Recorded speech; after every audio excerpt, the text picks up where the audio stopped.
al mundo sus mercancías. Lo vamos a analizar. Alfredo Coutinho, ¿qué tal? Muy buenas noches. ¿Qué tal? Buenas noches. Bueno, México en estos momentos, ahora sí que lo veo en pantalla, Alfredo.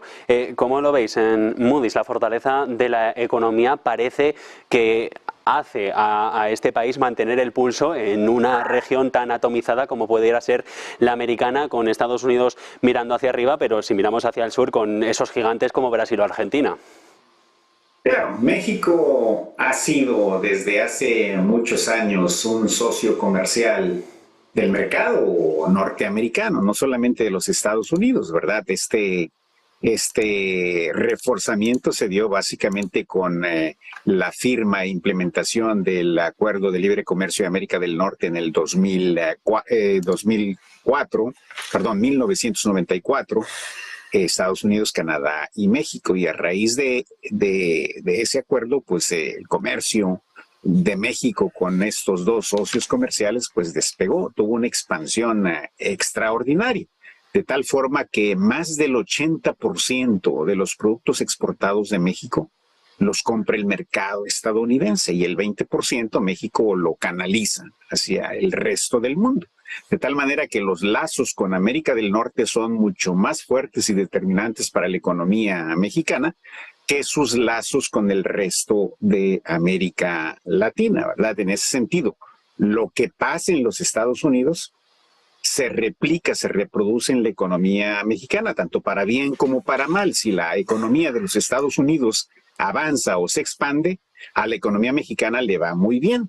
Pero si la economía de los Estados Unidos se cae, pues prácticamente la economía de México se hunde, ¿verdad? Entonces los lazos económicos, financieros y de inversiones de México están prácticamente atados al destino de la economía de los Estados Unidos.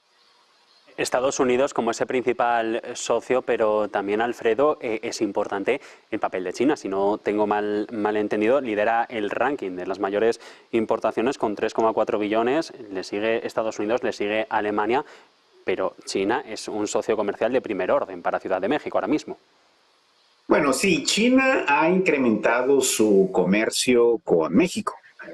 Tradicionalmente México no tenía relaciones comerciales importantes con China. Esto ha sucedido básicamente en los últimos 7, 8 años y particularmente a partir de la llegada de Donald Trump a la presidencia de los Estados Unidos en el 2017, que fue cuando Estados Unidos implementó la política de regresar los trabajos que se habían ido de los Estados Unidos hacia los Estados Unidos.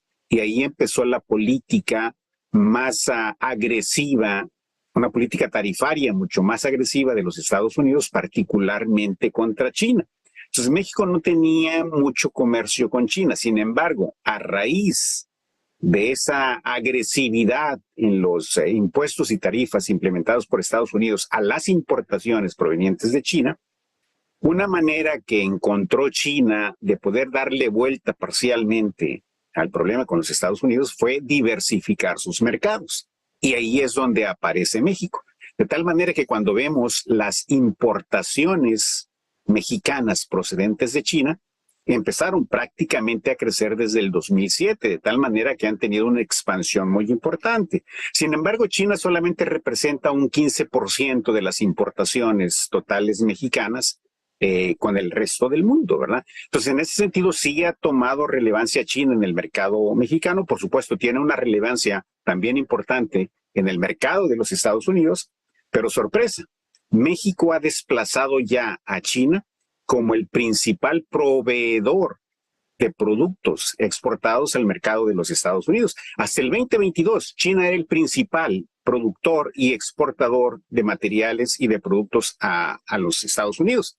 Sin embargo, desde el principio de 2023, es decir, a principios del año pasado, México desplazó a China del primer lugar, empujándolo al segundo lugar. Y más recientemente, el segundo lugar lo ha tomado Canadá, de tal manera que tenemos a México, Canadá y China como los principales socios comerciales de los Estados Unidos. He llegado a leer, Alfredo, que que México es la puerta trasera de China para acceder al mercado estadounidense. ¿Eso es verdad? Bueno, no sabemos todavía. Nosotros estamos trabajando en una investigación al respecto, un documento que posiblemente vayamos a publicar en las próximas semanas. Hay algunas demandas de parte del gobierno de los Estados Unidos, sobre todo el Departamento de Comercio, en el sentido de que efectivamente importaciones procedentes de México que pudieran tener un componente de importaciones de China parece que están llegando al mercado de los Estados Unidos.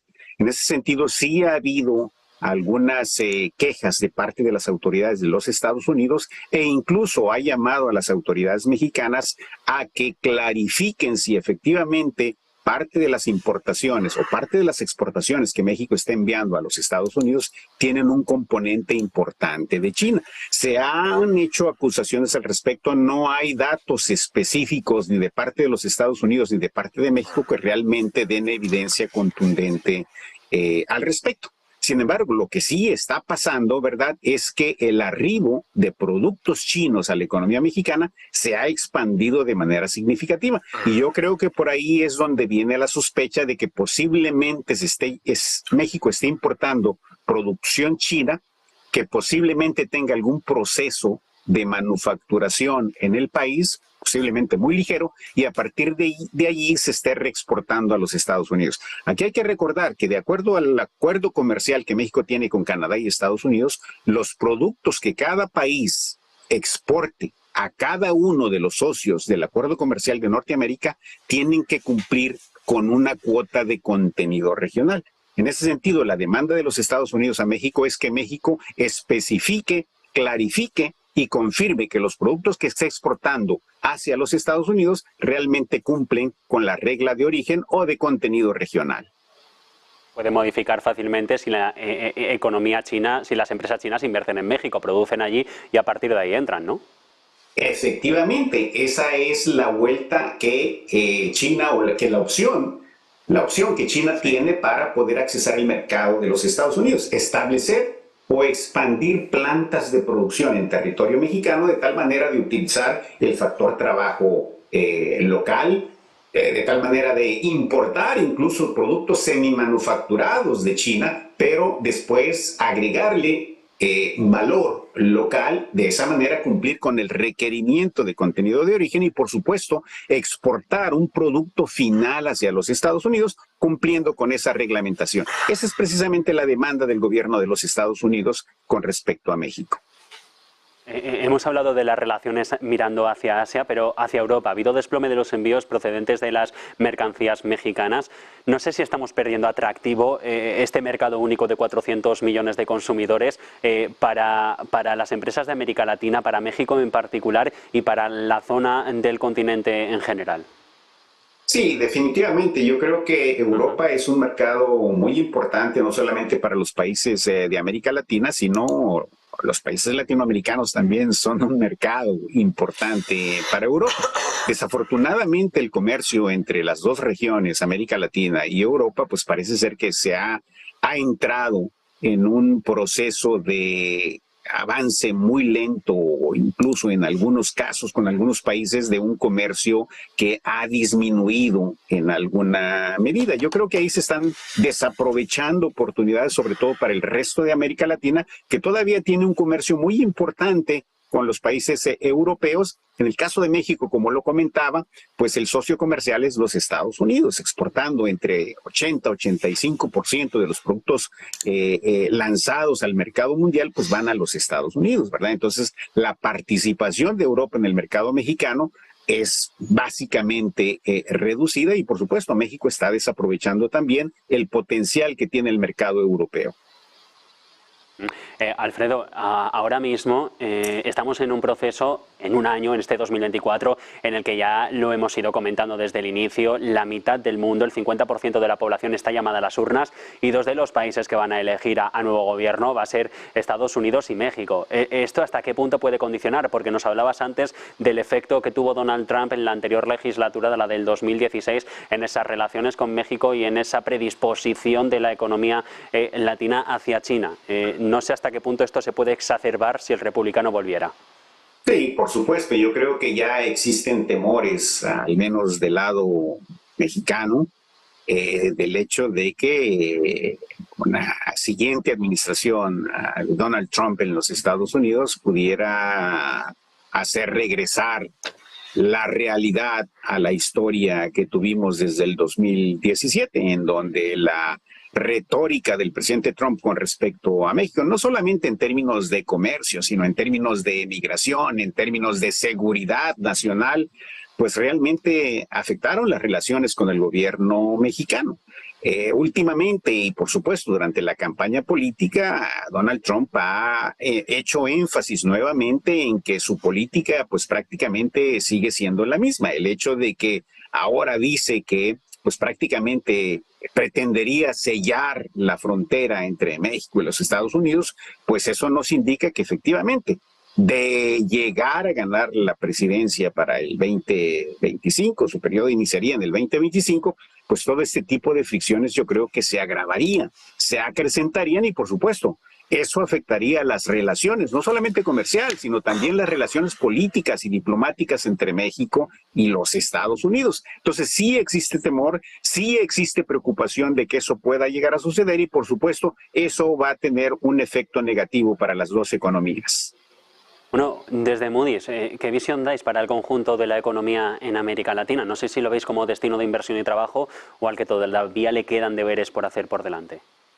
No, bueno, sí, por supuesto. Yo creo que América Latina siempre ha sido un mercado importante, no solamente como proveedor de materias primas para el resto del mundo, sino también de productos manufacturados. Ahí tenemos el caso de Brasil, por ejemplo, que tiene una base manufacturera importante. Tenemos México, no se diga, en donde el 90% de las exportaciones mexicanas son productos manufacturados, ¿verdad?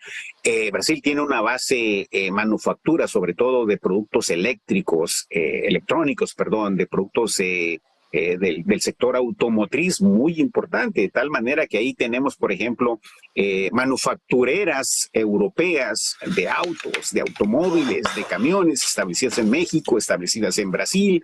Hay alguna expansión también hacia el mercado colombiano, hacia el mercado chileno, de tal manera que México sigue siendo, América Latina sigue siendo un mercado atractivo para las inversiones europeas y no se diga para las inversiones de los Estados Unidos. Sin embargo, América Latina ha sido clasificada desde hace muchas décadas, muchos siglos,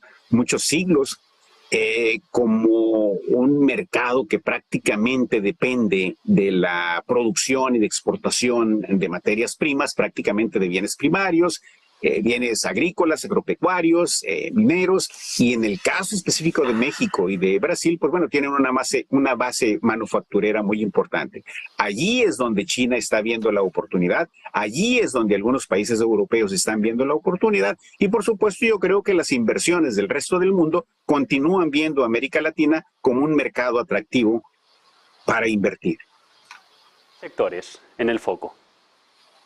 Sí, bueno, tenemos la industria manufacturera, como ya lo mencionaba, sobre todo la producción de autos eléctricos que está entrando de manera muy importante en México, en Brasil, en Colombia, en Chile y por supuesto la minería. La minería sigue siendo un sector muy relevante, no solamente por la extracción de minerales tradicionales, los metales preciosos, sino también ahora con respecto a metales que se han colocado a la vanguardia de los avances tecnológicos, como es el litio, el cobre, que en algún momento también tuvo una relevancia muy importante, la sigue teniendo, pero pues ese atractivo está siendo desplazado por la extracción de litio, en donde pues tenemos países latinoamericanos que son prácticamente productores de este metal, como es el caso de Chile, como es el caso de Brasil. México ha descubierto reservas de litios muy importantes y ahí lo que se tiene que hacer pues es crear y mejorar un ambiente más amigable en términos de la competencia y de la inversión internacional. Y desafortunadamente hay algunos gobiernos en México en donde pues prácticamente se consideran estos sectores reservados para explotación, o ya sea de inversionistas nacionales o mayormente por los gobiernos de cada uno de esos países. En ese sentido, se limita la participación de inversionistas internacionales en esos sectores, pero básicamente esas son las actividades que mayor atractivo tienen para los inversionistas del resto del mundo. Hemos hablado de México, ahí hemos centrado todas nuestras miradas. Brasil es la mayor economía de América Latina, pero quiero hablar de Argentina por la advertencia que lanzaba y sobre todo con respecto a los riesgos en el sector financiero. Decíais hace apenas unas semanas que la fuerte exposición de los balances de las entidades bancarias a deuda soberana, si no me equivoco, eran un peligro para el conjunto de la economía. No sé ahora mismo qué visión es la que os merece ese gobierno de Milei, esos primeros 100 días y las políticas económicas que ha llevado a cabo, porque hay superávit fiscal, pero no sé si se va a poder mantener en el tiempo. Sí, Argentina desafortunadamente está apenas empezando un proceso de ajuste económico con la intención de abrir la economía no solamente a mayor inversión nacional, sino también mayor inversión internacional. El nuevo gobierno ha lanzado un programa de medidas de política económica de tal manera de abrir la economía y de levantarle las restricciones que la han afectado por muchos años en el pasado, de tal manera que lo que se pretende es precisamente liberalizar sectores que antes estaban prácticamente en manos del gobierno y los está abriendo de tal manera que eso pueda liberalizar tanto el mercado laboral como el mercado financiero y prácticamente los sectores importantes de la economía.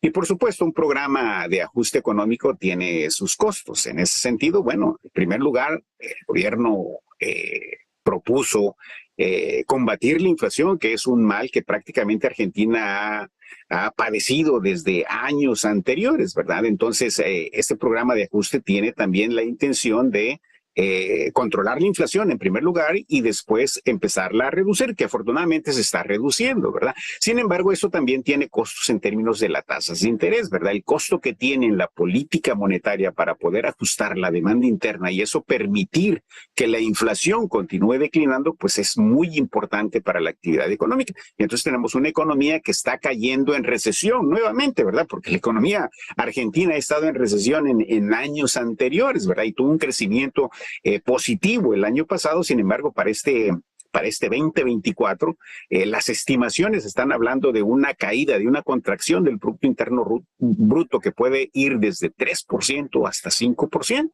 Entonces, es un ajuste económico muy importante y el tener tasas de interés altas, el tener costos de financiamiento muy altos, con poca demanda para este tipo de financiamiento, tanto por parte de consumidores como por parte de empresas, pues prácticamente se convierten en un lastre para el sistema bancario, para el sistema financiero en la Argentina. Y por supuesto, alguien tiene que pagar todo esto y, bueno, pues hay que ver quién es el que va a cargar mayormente con este costo del ajuste. Generalmente, y por las lecciones en América Latina que hemos tenido de crisis recurrentes en el pasado, pues desafortunadamente quien más sufre es la población y sobre todo la población trabajadora. Con ese aviso nos quedamos, Alfredo. Ha sido un placer de conversación. Que tengas muy buena noche. Buenas noches y muchas gracias por invitarme. Gracias a ti por atender a la llamada de Negocios Televisión. Como les digo, estamos cerca de las 8, perdón.